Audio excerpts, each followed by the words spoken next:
Hermanos, Dios les bendiga. Bienvenidos una vez más al canal Apología Adventista para tener otro estudio más de la palabra de nuestro Dios. Queremos invitar a nuestros amigos y hermanos que aún no se han suscrito al canal, que puedan suscribirse, den like a los videos, comenten. Esto sirve para que este canal pueda crecer y esta plataforma YouTube pueda sugerir este video a otras personas. Hermanos, muchas personas van a conocer el Evangelio, van a conocer la verdad presente a través de este medio. Así que, hermanos, apoyemos. Mandamos un saludo a todos nuestros amigos y hermanos. En el nombre de nuestro gran Dios y Salvador Jesucristo, predicamos la verdad presente desde El Salvador, país centroamericano. Así que, hermanos, para no perder más tiempo, vamos a pedir la dirección del Espíritu Santo para que el Espíritu Santo nos guíe a la verdad. Oremos. Bendito Señor que estás en el cielo, santificado sea tu nombre. Gracias por este privilegio que nos das de poder una vez más predicar tu palabra. Danos esa inteligencia que solamente proviene de lo alto, esa sabiduría, para que podamos crecer en conocimiento de tu palabra. Ayúdanos, Señor, a interpretar tu palabra correctamente, tal como tú la quieres que lo hagamos. Danos discernimiento también a los hermanos que van a escuchar este mensaje, nuestros amigos, que ellos puedan crecer en conocimiento, puedan ellos afianzar su fe, puedan conocer la sana doctrina, para que así podamos conocer el verdadero evangelio. Danos sabiduría, Señor, en esta ocasión, te lo suplicamos en el nombre de Jesús. Amén. Ok, hermanos, quiero que se pongan cómodos, tomen su Biblia, porque vamos a tener una clase teológica. Vamos a analizar un tema supremamente importante, hermanos, y para eso necesitamos discernimiento, hermanos. En este canal, hermanos, hacemos estudios sólidos de doctrina, profecía y apología. En este caso, hermanos, vamos a estudiar la sana doctrina. Como les dije, hermanos, necesitamos discernimiento. ¿Qué es discernimiento? El discernimiento, hermanos, es la capacidad de distinguir entre lo bueno y lo malo, entre lo que es verdad y lo que es casi verdad. Noten, dije casi verdad. O sea que en el Evangelio, en el plan de salvación, no hay casis. Es verdad o es error. No hay términos medios. Por eso estoy usando este concepto. Discernimiento es la capacidad intelectual de saber distinguir entre lo falso y lo verdadero, entre lo que es verdad y lo que es casi verdad. Porque vamos a ver de que el diablo es astuto para engañar a los ingenuos.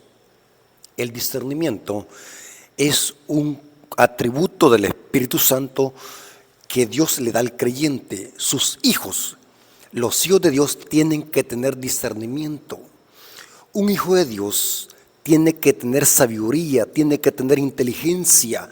El discernimiento es esencial para nosotros, hermanos.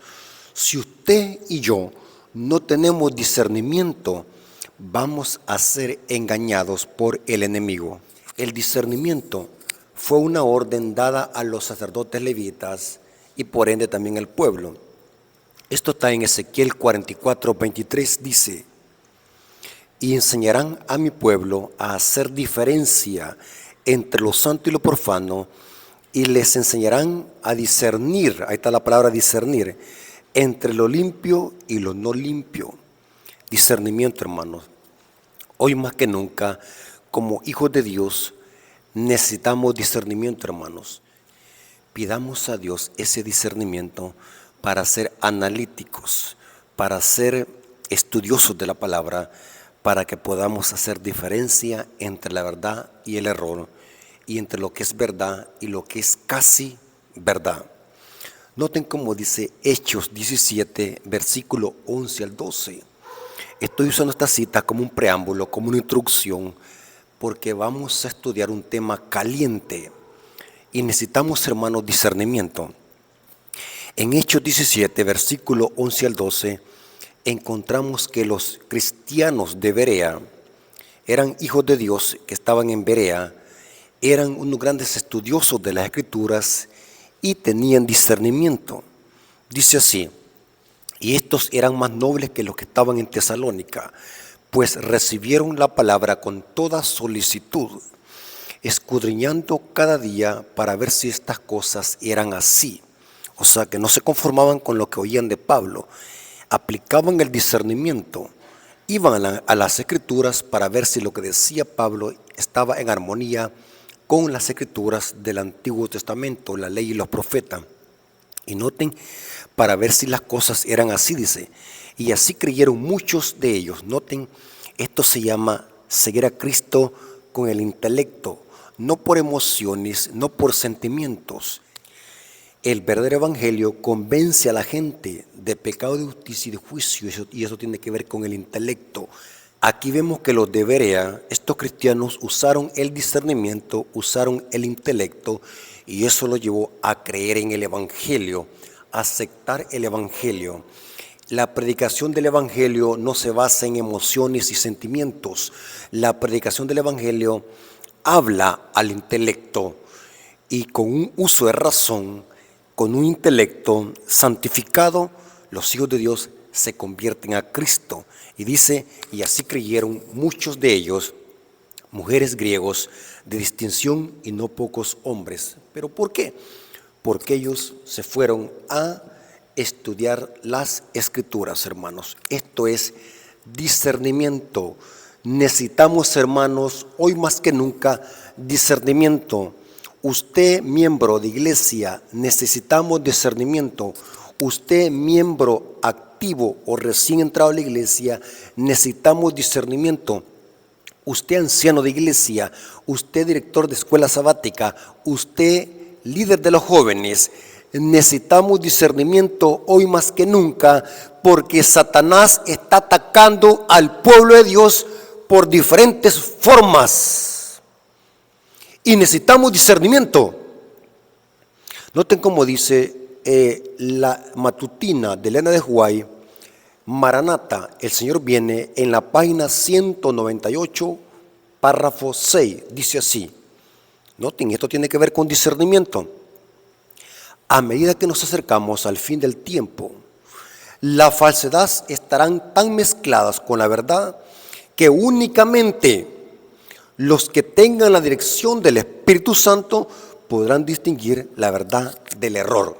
Hermanos, pidamos a Dios discernimiento, porque un cristiano que no tenga discernimiento es una presa fácil de Satanás, hermanos.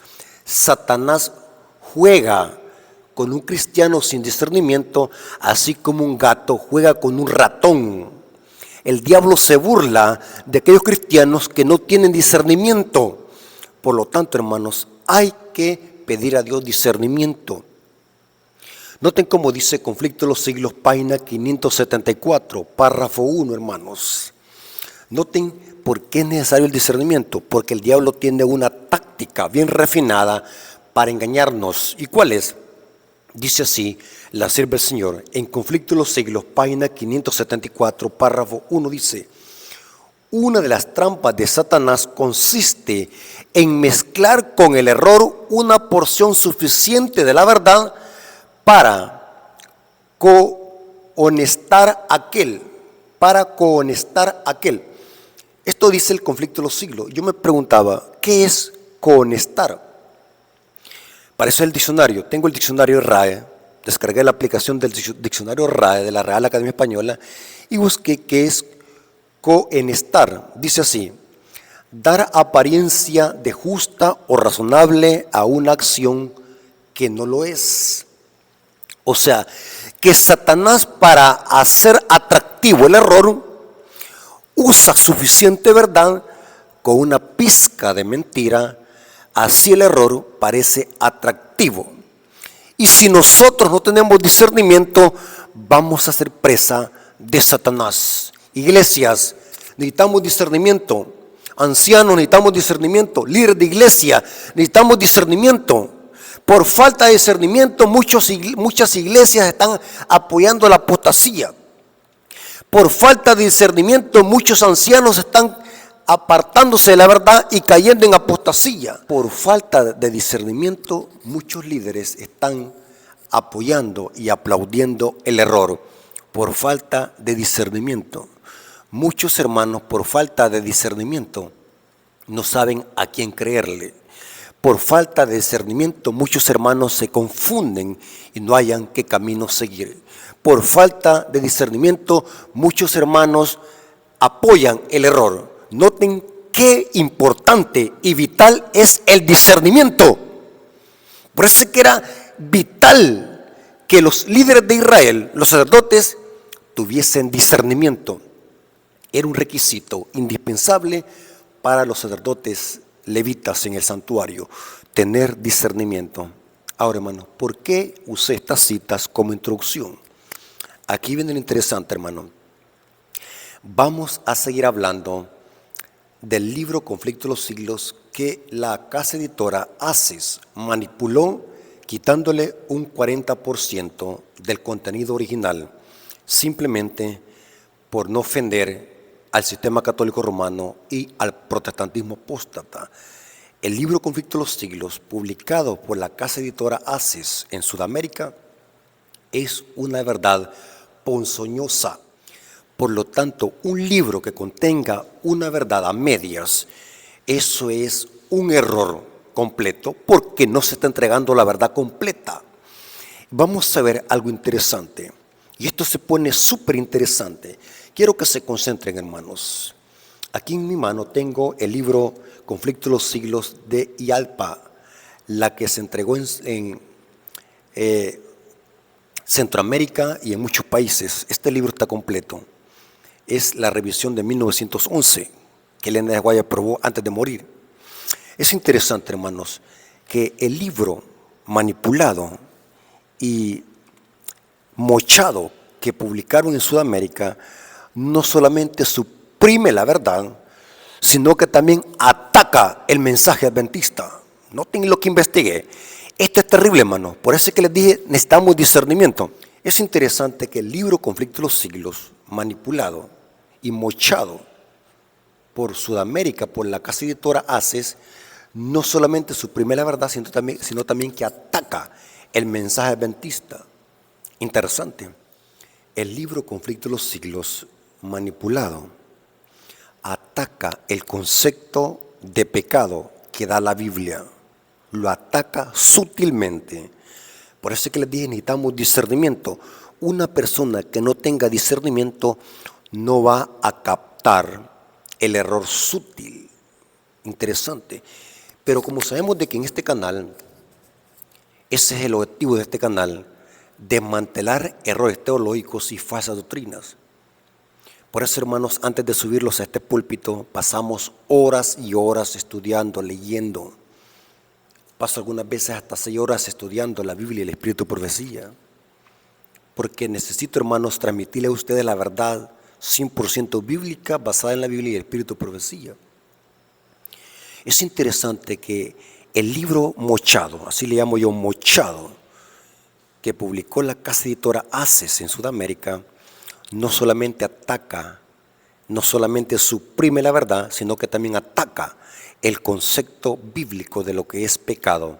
Es interesante, hermanos, que en el tema el origen del mal y el dolor hay una modificación sutil que ataca el concepto legítimo de pecado, el concepto bíblico que da la Biblia de pecado.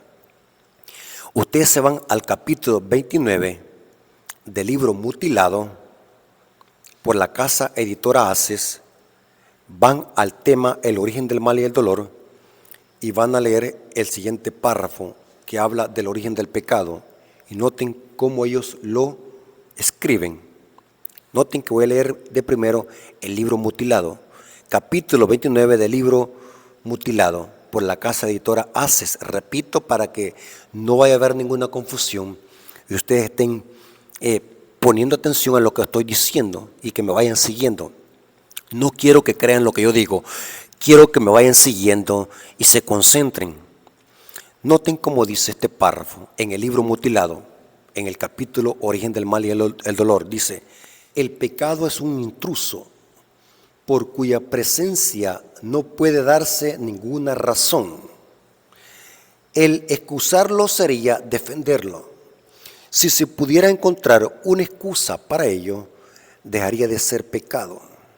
Y dice lo siguiente: el pecado es el desarrollo de un principio que está en guerra con la ley de amor, la cual es el fundamento del gobierno divino. Este es el párrafo que está en el capítulo 29 del libro Mutilado por la casa editora Haces, tema: el origen del mal y el dolor. Esta cita se le suprimió un párrafo o una frase que es la que define lo que es el pecado. En el libro Mutilado se le suprimió esa cita o ese párrafo, y lo voy a leer en el libro original. En el libro original, noten cómo dice: Conflicto de los siglos, página 484, el mismo capítulo o el mismo tema, el origen del mal y el dolor. Noten cómo dice la cita original, y esto lo dice también en inglés: el pecado es un intruso. Estoy leyendo la cita original hoy. No hay razón que pueda explicar su presencia. Es algo misterioso e inexplicable. Excusarlo equivaldría a defenderlo. Si se pudiera encontrar alguna excusa en su favor o señalar la causa de su existencia, dejaría de ser pecado. Ahora, y noten lo que le quitaron en el libro Mutilado: la única definición de pecado es la que da la palabra de nuestro Dios. Noten cómo está diciendo, esto es lo que le quitaron. La única definición del pecado es la que da la palabra de nuestro Dios. En el libro Mutilado se suprimió, no aparece. Y usted me va a decir: bueno, ¿lo parafrasearon o lo resumieron? Algunos me han dicho así, que fue que lo resumieron, pero que dice lo mismo. Recuerden lo que dije al principio: necesitamos discernimiento, hermanos. Si usted no tiene discernimiento, va a confundir un murciélago con un ángel. Una persona que no tiene discernimiento, a una herejía le puede llamar un mensaje de Dios. Discernimiento. En la cita mutilada se le suprimió lo que dice claramente la cita: la única definición de pecado es la que da la palabra de Dios. Esa frase se la quitaron en el libro Mutilado. ¿Por qué no la dejaron? ¿Cuál es el problema? Si es una cita tan corta, ¿por qué no la dejaron? Noten que el libro Mutilado no solamente suprime la verdad, sino también que ataca el concepto de pecado, el concepto bíblico de pecado. Y ahora vamos a ver por qué razón el no tener un concepto claro de lo que es pecado, eso afecta nuestra teología como adventista. El no tener claro lo que es el pecado, eso afecta nuestra teología y nuestro mensaje. Y se alteran todas las demás doctrinas y creencias de la iglesia adventista si no tenemos un concepto claro y definido de lo que es pecado. El libro Mutilado lo que hace es hacer un ataque sutil y que muchos no lo pudieron identificar porque no tienen discernimiento. El libro Mutilado, en una forma sutil, atacó el concepto de lo que es pecado, el concepto claro. Elena de White, en la cita original, dice: la única definición de pecado es la que da la palabra de Dios. El pecado es transgresión de la ley.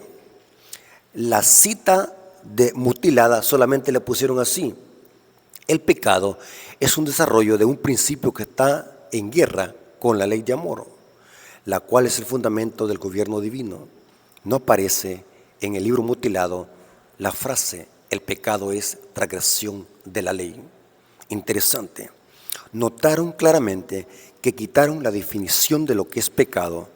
Solo dejaron el párrafo que dice: el pecado es el desarrollo de un principio que está en guerra con la ley de amor, el cual es el fundamento del gobierno divino. Pero ¿qué es lo que dice la Biblia? Vamos a ver dónde está el error sutil aquí, y que en una forma subliminal les pueda estar dando una información equivocada a la gente que lea esta frase. La gente, si no tiene un discernimiento, esta clase de mensajes subliminales quedan impregnados en la mente. Por eso es bien importante, hermanos, que en este estudio vamos a hacer un estudio exegético y profundo sobre lo que es pecado y por qué es peligroso haber suprimido esa frase tan importante o ese versículo bíblico que Elena de White había incrustado en su cita al decir de que el pecado es transgresión de la ley. Pero en el libro mutilado se la quitaron. Bueno, ahora vamos a tener el estudio bíblico. Concéntrense, tomen sus Biblias y lean conmigo, hermanos. Vamos a tener una clase teológica, vamos a meterlos al griego. Noten cómo dice 1 Juan 3:4, es la cita que está citando Elena de White en el original, en la cita original, que en el libro mutilado se lo quitaron. Pero vamos a ver cuál es el efecto mortífero y el veneno de la serpiente que hay bajo su refugio. 1 Juan 3:4 dice Elena de White: todo aquel que comete pecado infringe también la ley, pues el pecado es infracción de la ley. Esa es la definición bíblica de lo que es pecado. Lo dice Dios a través del apóstol Juan. El concepto de pecado no lo define la iglesia adventista, no lo define ningún pastor, ningún teólogo, ningún erudito.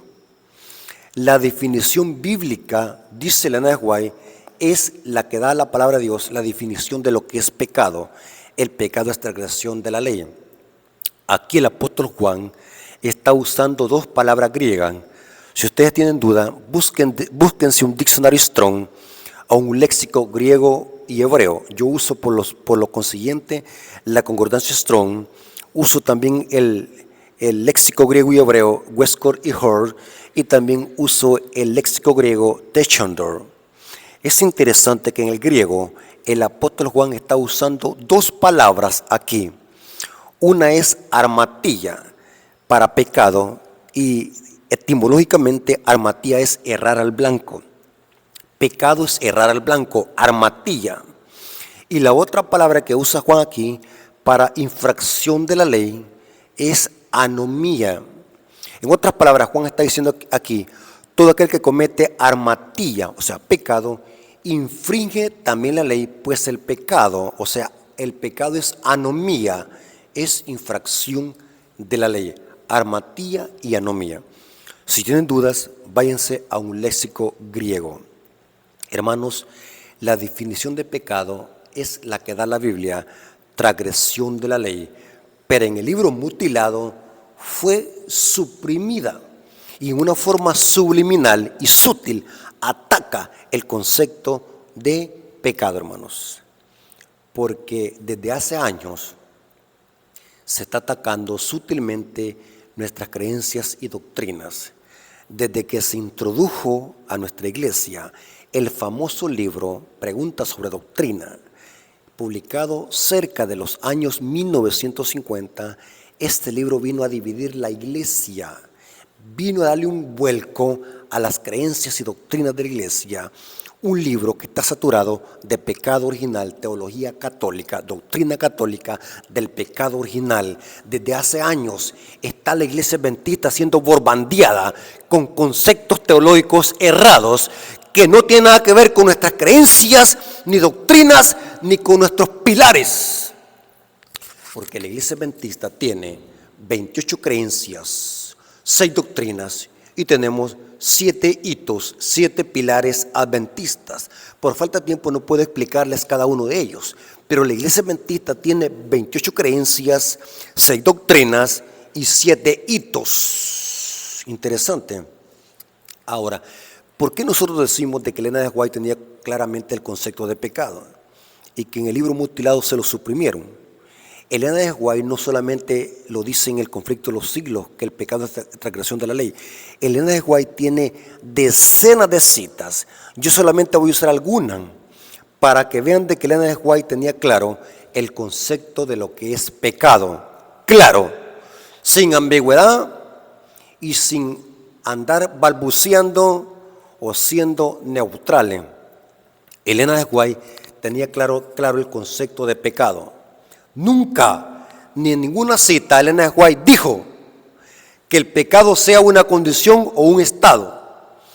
La teología católica del pecado original es la que sostiene que el pecado es un estado y una condición. Pero Elena de White jamás en ninguna cita, en ningún libro, Elena de White dice que el pecado sea un estado y una condición. Ella claramente en su cita dice que el pecado es infracción de la ley. Vamos a leer alguna cita. Review and Herald del 10 de junio de 1890 dice: ¿qué es pecado? Y repite lo mismo que dice el Conflicto de los Siglos en el original. ¿Qué es pecado? La única definición, noten que dice la única, porque todas las definiciones que da la Biblia, por ejemplo, el que sabe hacer lo bueno y no lo hace, le es pecado, lo que no proviene de fe es pecado, todo va a dar a la ley, porque lo que define lo bueno y lo malo es Dios a través de su ley. Por eso es que en ese contexto ella dice la única. ¿Entienden qué significa la palabra única? Ya no hay otra. La única definición de lo que es pecado es la que da la palabra de Dios. El pecado es transgresión de la ley. Y dice ella, el apóstol dice, donde no hay ley, no hay transgresión. Noten que Elena de White tenía claramente definido lo que es el pecado, transgresión de la ley. Violar uno de los 10 mandamientos, eso es pecado. Pecado es transgresión de la ley. Noten cómo dice esta otra cita. Review and Herald del 5 de julio de 1892 dice: la única definición que la Biblia da de lo que es pecado es transgresión de la ley. Hermanos, ¿hay alguna ambigüedad en esto? Negativo. La única definición de pecado es la que da la palabra de Dios. Pecado es transgresión de la ley. Dice otra cita. Señales de los tiempos, 3 de marzo de 1890 dice: a fin de tener a Cristo en nuestros corazones, debemos dejar de pecar, dice ella.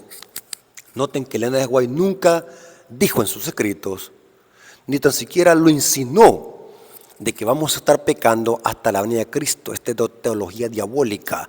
Si usted escucha a algún predicador de la iglesia adventista que del púlpito está diciendo que vamos a estar pecando hasta que Cristo venga, esa es teología diabólica. Ya lo explicamos en otras presentaciones, que mucho antes de que el pueblo de Dios, antes de que se cierre la puerta de la gracia, mucho antes el pueblo de Dios habrá dejado de pecar, habrá vencido el pecado. Y Elena de White dice aquí, debemos dejar de pecar. La única definición de pecado que tenemos en la Biblia es transgresión de la ley. Pero ¿por qué lo quitaron en el Conflicto de los Siglos? Los que editaron y mutilaron el libro. ¿Por qué lo quitaron? Porque el libro no solamente suprime la verdad, sino que ataca el concepto teológico de lo que es pecado. Al suprimirlo y dar un concepto ambiguo, están mutilando y están atacando la verdad bíblica sobre lo que es el pecado. Noten cómo dice, Señales de los Tiempos, 8 de enero de 1894, otra cita.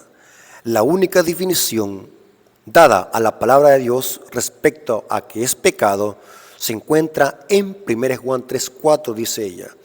Cualquiera que comete pecado traspasa la ley de Dios, ya que el pecado es transgresión de la ley, dice ella claramente en esta cita. Ahora, sigamos estudiando a profundidad este tema, hermanos. Ya vimos de que el pecado es transgresión de la ley, claramente. Ahora, ¿cómo se origina el pecado? Hablamos del ser humano. ¿Cómo se origina el pecado en el ser humano? Es interesante que en la misma cita de Elena de White, que está en el libro Conflicto de los Siglos, página 484, párrafo 1, nos da un pincelazo que nos va a ayudar a profundizar en este tema para ver cómo se origina el pecado. Conflicto de los Siglos, página 484, párrafo 1 dice: el pecado es transgresión de la ley, es la manifestación exterior. Noten, si hay algo exterior, significa que hay algo interior. Es la manifestación exterior de un principio en pugna con la gran ley de amor, que es el fundamento del gobierno divino. Noten qué interesante. Vamos a ver qué quiere decir Elena de White a profundidad. Para entender Elena de White, hermano, yo siempre lo he dicho, hay que estudiar primero la Biblia. Primero estudia la Biblia para que entiendan lo que quiere decir Elena de White en sus escritos. Nunca debemos de ser al revés. Primero estudiamos la Biblia, conozcamos los contextos a profundidad y después vámonos a estudiar lo que dice la sierva del Señor. Ahora, quiero explicar algo antes de hablar cómo se origina el pecado. Cuando nosotros nacemos en este mundo, heredamos una tendencia al mal, pero no el pecado. El pecado no se hereda. Lo que heredamos de Adán y Eva y de nuestros antecesores y de nuestros padres progenitores es una tendencia al mal, una naturaleza pecaminosa o una pecaminosidad básica, como dice el libro 28 creencias de los adventistas. Pero esto solo es la tendencia al mal que heredamos. La Biblia le llama a esta tendencia al mal los deseos de la carne. Es la naturaleza pecaminosa, que no es pecado tenerla. Simplemente es la tendencia al mal. Voy a repetir esto nuevamente para que quede claro con los hermanos que quizás van a escuchar por primera vez este tema. Lo que heredamos de Adán y Eva cuando nacemos en este mundo es una tendencia al mal, una inclinación al mal, que la Biblia le llama a eso los deseos de la carne, solo la tendencia al mal, pero que esa tendencia no es el pecado, simplemente es una inclinación al mal que le heredamos, que la Biblia le llama a eso los deseos de la carne. Vamos a ver algunos textos bíblicos que lo presentan. Romanos 13:14 dice: sino vestidos del Señor Jesucristo, y no proveáis para los deseos de la carne. Noten que el problema no está en la carne, el problema está en ceder a los deseos de la carne. Cuando nosotros alimentamos los deseos de la carne, allí sí ya es el pecado, porque estamos alimentando la tendencia al mal. Pero tener la tendencia al mal no es pecado, simplemente es la inclinación al mal, que solamente la podemos ejercer cuando tenemos elección y conocemos lo que es bueno y lo que es malo, y conocemos lo que es el pecado, que vamos a ver de que el pecado es transgresión de la ley. Noten cómo dice Gálatas 5:16 al 17. Pablo, hablando de esta tendencia al mal, que le llama a él los deseos de la carne, dice así: digo pues, andad en el Espíritu, y no satisfagáis los deseos de la carne. Noten, adventistas, Pablo está diciendo, no satisfagáis los deseos de la carne. El apóstol Pablo no está condenando a los gálatas por tener la carne, sino que le está diciendo, no satisfagáis los deseos de la carne, porque el deseo de la carne es contra el espíritu, y del espíritu es contra la carne, y estos se oponen entre sí para que no hagáis lo que quisieren.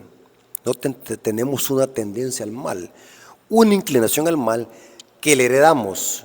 Desde que somos concebidos en el vientre de nuestras madres, ya se los incrustó esa tendencia al mal que le heredamos. El salmista David lo dice de esta manera, Salmo 51, versículo 5, dice así: he aquí, en maldad he sido formado, y en pecado me concibió mi madre. Este texto presenta que heredamos de Adán y Eva una tendencia al mal. Noten que David está diciendo que fue concebido en pecado, no está diciendo nací pecador. El contexto del Salmo 51 es el arrepentimiento de David. Cuando David alimentó los deseos de la carne al codiciar a Betsabé, mujer de Urías Eteo, y después acostarse con ella y embarazarla, y después matar a su mejor soldado, Urías Eteo. Lo mandó a poner en medio de la guerra para que lo mataran.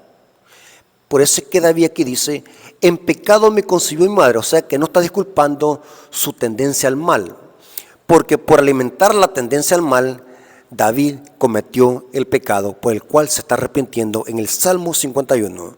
Es interesante que noten cómo dice Salmo 58, versículo 3, dice: se apartaron los impíos desde la matriz, Tanto el Salmo 51, versículo 5, como el Salmo 58, 3, están hablando de lo mismo. La tendencia al mal que heredamos de nuestros padres y que la traemos desde Adán y Eva. Se apartaron los impíos desde la matriz. Se descarriaron hablando mentiras desde que nacieron. Aquí lo que está presentando David es la tendencia al mal, porque ¿desde cuándo un bebé viene mintiendo desde que nace? No tiene uso de razón. Este es un hipérbole para presentar cómo heredamos una tendencia al mal y que cuando tenemos conocimiento del bien y el mal, la ejercemos cuando alimentamos los deseos de la carne. Eso es lo que trata de decir el salmista David junto con el apóstol Pablo. Dice que se apartaron los impíos desde la matriz, se descarriaron hablando mentira. ¿Cómo un bebé desde que nace en su vientre va a estar mintiendo? Eso es ilógico. Lo que quiere decir aquí David es cómo heredamos una tendencia al mal. Esto lo corrobora el comentario bíblico adventista. Noten que el comentario bíblico adventista dice que tanto el Salmo 51.5 como el Salmo 58.3 debe ser interpretado como una herencia de propensión al mal. O sea que nadie nace pecador. Nacemos con una tendencia al mal, pero no nacemos pecadores. El ser humano se convierte en pecador cuando conoce lo que es bueno y lo que es malo y lo que define el pecado, que es la ley de Dios. Ahora bien, ¿cómo inicia el pecado? El pecado, hermanos, vimos que es transgresión de la ley. Muchos adventistas, porque no tienen discernimiento, confunden naturaleza pecaminosa o tendencia al mal, la confunden con pecado y creen que es una misma cosa. Y como no hay discernimiento, están predicando pecado original. Y lamento decirlo, hermanos, que muchas universidades adventistas están enseñando doctrina del pecado original. Por eso es que muchos pastores, cuando egresan de las universidades, vienen a los púlpitos a predicar pecado original. Ya he escuchado muchos ministros que suben al púlpito a decir de que nadie puede vencer el pecado, porque el pecado es una condición y un estado, y vamos a estar pecando hasta que Cristo venga. Doctrina de calvinismo y de San Agustín de Hipona, los padres del pecado original. Tengamos cuidado, adventistas. Nosotros no somos católicos para estar propagando la doctrina del pecado original. Esa doctrina satánica, enseñar de que nadie puede vencer el pecado y que nadie puede dejar de pecar porque el pecado es una condición y un estado. Eso es diabólico. Porque el problema es que confunden tendencia al mal con lo que es el pecado. La tendencia al mal solamente es aquella propensión al mal. Y el pecado es cuando nosotros cedemos a los deseos de la carne, cuando nosotros infringimos la ley, cuando nosotros tenemos la conciencia de lo que es pecado. Como dice el apóstol Santiago, el que sabe hacer lo bueno y no lo hace, le es pecado. No podemos nosotros decir que un bebé es pecador, si el bebé no puede quebrantar la ley. Tiene la tendencia al mal, pero aún no la ejerce, porque no tiene conocimiento del bien y el mal. No hay conciencia de lo que es pecado. Por eso es que un error y una falsa doctrina que la Iglesia Católica practica, de que a los niños hay que bautizarlos porque dice que se le quita la mácula del pecado original. Doctrina católica. Los que patrocinan el pecado original en la Iglesia Adventista solamente les hace falta bautizar a bebés recién nacidos. Es lo mismo. Si usted escucha a alguien que diga que el pecado es un estado o una condición, es pecado original. Es media doctrina del pecado original, pero como no hay media, sino que es una doctrina completa. ¿Cómo se origina el pecado? Bueno, esa es la pregunta que vamos a responder. Santiago 1:12 al versículo 15. Aquí nos explica el apóstol Santiago cómo se origina el pecado.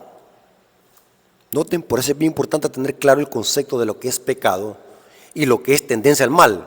Es importante. Si usted aún no discierne eso, va a estar predicando doctrina católica del pecado original, hermanos. Santiago 1:12 al 15 dice, noten cómo se origina el pecado. Bienaventurado el varón que soporta la tentación, hermano. Ser tentado no es pecado. La tentación no es pecado. Lo que es pecado es ceder a la tentación. Un bebé no puede ser tentado para que peque porque no tiene uso de razón. Los que son tentados son los que tienen uso de razón para que en base a eso puedan decidir pecar o no. Cristo fue tentado, de él dependía si cedía a la tentación o no. Y eso lo dice Santiago. Bienaventurado al varón que soporta la tentación. Porque cuando haya resistido la tentación o la prueba, recibirá la corona de vida que Dios ha prometido a los que le aman. Cuando alguno es tentado, no diga que es tentado de parte de Dios, porque Dios no tienta a nadie, ni puede ser tentado por el mal. Y ahora dice cómo se origina el pecado en el ser humano. Anoten esta cita. Sino que cada uno es tentado de su propia concupiscencia. Noten los deseos de la carne. Cuando empezamos a alimentar los deseos de la carne, el pecado inicia en la mente, según Santiago. Y vamos a ver otra referencia bíblica. Sino que cada uno es tentado cuando en su propia concupiscencia es atraído. Lo que pasó con David. Vio a una mujer hermosa bañándose, la deseó en la mente, la concupiscencia, la mandó a llamar y se acostó con ella.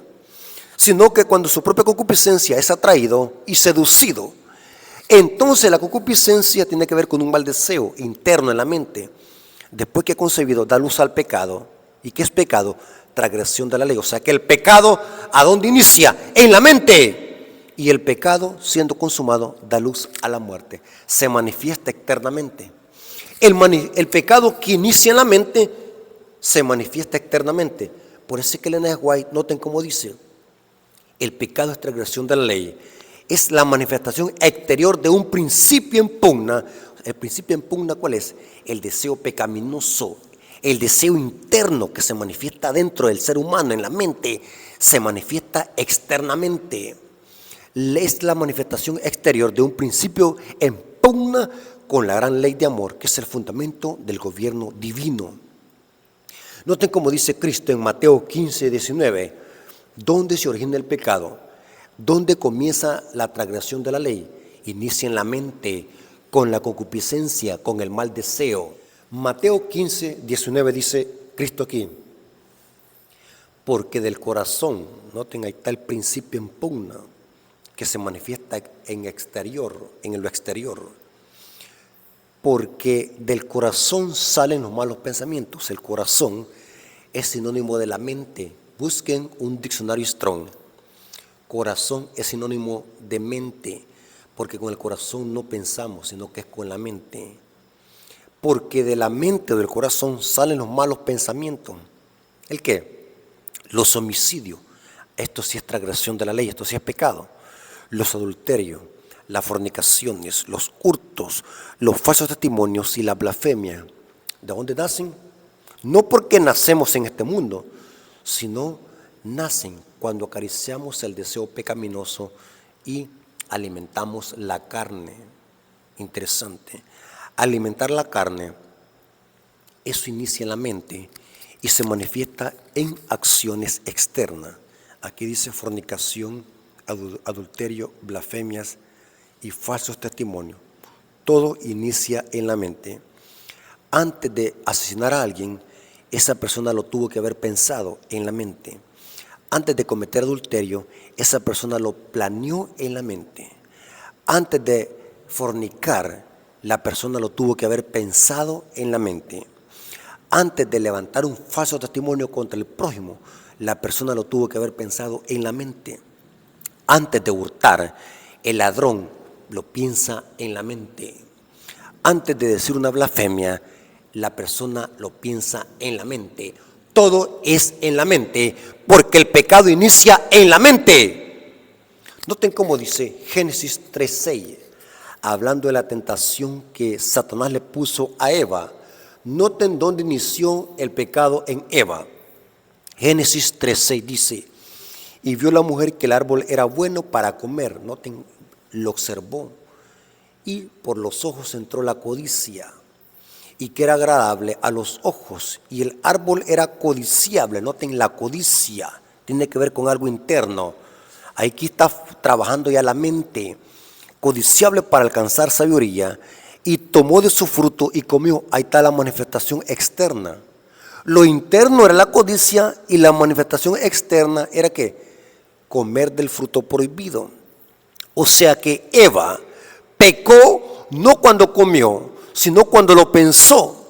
Cuando comió fue el pecado en ejecución y se manifestó externamente el pecado. Pero la concupiscencia inició adentro de Eva, en la mente, pero entró por los ojos. Y dice, y tomó de su fruto y comió, y dio también a su marido, el cual comió así como ella.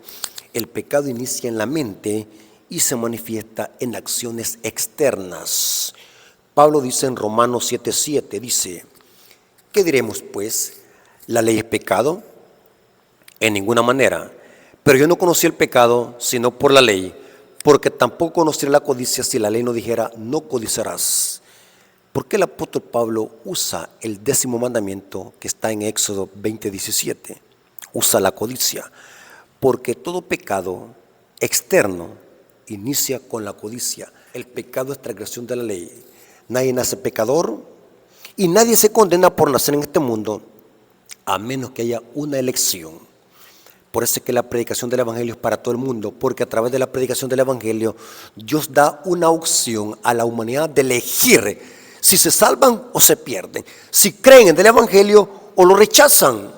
Dios no puede mandar al infierno, si usamos esa terminología, aunque el infierno no existe en el contexto católico romano.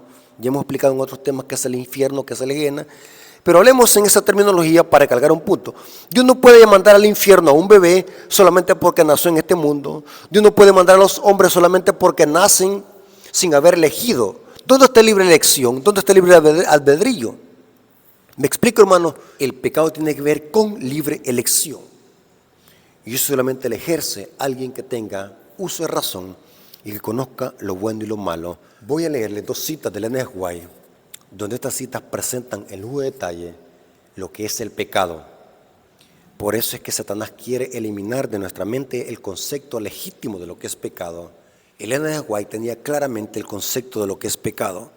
Patriarcas y Profetas, página 395, párrafo 2 dice: ni aún las mayores tentaciones pueden excusar el pecado. O sea que nadie está forzado a pecar. Nadie. El diablo no puede forzar a nadie a pecar, hermanos. Cuando alguien dice, no, la tentación era muy fuerte, no tenía otra alternativa, excusas. No, yo me fui de la iglesia porque X hermano no me dio la mano, excusas.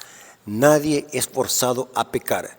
Si alguien es borracho es porque le gusta tomar licor.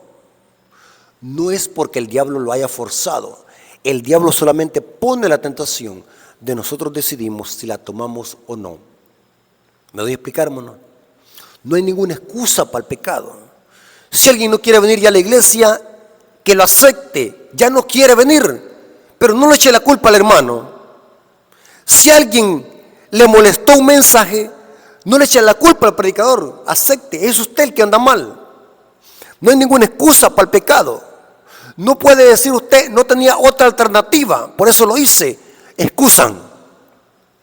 Ni aún las mayores tentaciones pueden excusar el pecado. Por intensa que sea la presión ejercida sobre el alma, o sea, sobre la vida, la transgresión es siempre un acto nuestro. Porque ¿qué es pecado? Transgresión. Noten. Un bebé no puede pecar, no puede transgredir la ley, porque no tiene opción de elegir, ni tampoco el diablo lo puede tentar. Es ilógico. No puede la tierra ni el infierno obligar a nadie a pecar. Noten qué terrible como está diciendo ella. No puede el infierno ni la tierra obligar a nadie a que haga el mal. Satanás nos ataca en nuestros puntos débiles, pero no es preciso que nos venza. Por severo e inesperado que sea el asalto, Dios ha provisto ayuda para nosotros y mediante su poder podamos ser vencedores. Pregunto al adventista, no me vean a mí, aparten su vista de mí. Quiero que se concentren en lo que estoy leyendo. Pregunto al adventista, según esta cita y lo que dice la Biblia, ¿se puede vencer el pecado? Sí. ¿Dónde que se vence? En la mente. ¿Por qué Cristo nunca pecó a pesar de que el diablo lo tentó? Porque Cristo no permitía de que el pecado entrara en su mente, porque el pecado inicia en la mente y Cristo nunca permitió eso porque estaba protegido con la palabra de nuestro Dios. Por severo e inesperado que sea el asalto, Dios ha provisto ayuda para nosotros. y mediante su poder podamos ser vencedores. Noten cómo Elena de White armoniza con la Biblia. En Cristo hay poder para vencer, dice ella. Esta otra cita más interesante y poderosa. Conflicto de los siglos, página 500, párrafo 1 dice: Satanás asaltó a Cristo con sus tentaciones más violentas y sutiles. Cristo fue tentado y lo fue tentado como hombre. Y Cristo demostró que podemos nosotros vencer si los tomamos de la ayuda del poder divino. Satanás asaltó a Cristo con sus tentaciones más violentas y sutiles, pero siempre fue rechazado. Dice, esas batallas fueron libradas en nuestro favor. Noten, rechazar. Es una decisión personal que se decide en la mente. Esas batallas fueron libradas en nuestro favor. Esas victorias nos dan la posibilidad de vencer. Y Cristo dará fuerzas a todo aquel que la pida. Y dice ella, nadie sin su propio consentimiento puede ser vencido por Satanás. El tentador no tiene poder de gobernar la voluntad o de obligar al alma a pecar, dice ella. Puede angustiar, pero no contaminar. Puede causar agonía, pero no corrupción. El hecho de que Cristo venció debería inspirar valor a sus discípulos para sostener denodadamente la lucha contra el pecado y Satanás. Hermanos y amigos, este estudio ha quedado más que claro para que podamos nosotros hacer diferencia entre lo que es tendencia al mal y lo que es pecado. Y cómo el libro mutilado de Conflicto de los Siglos ataca de una forma sutil el concepto legítimo de pecado. Hermanos, hoy más que nunca, hermanos, estudiemos, seamos analíticos.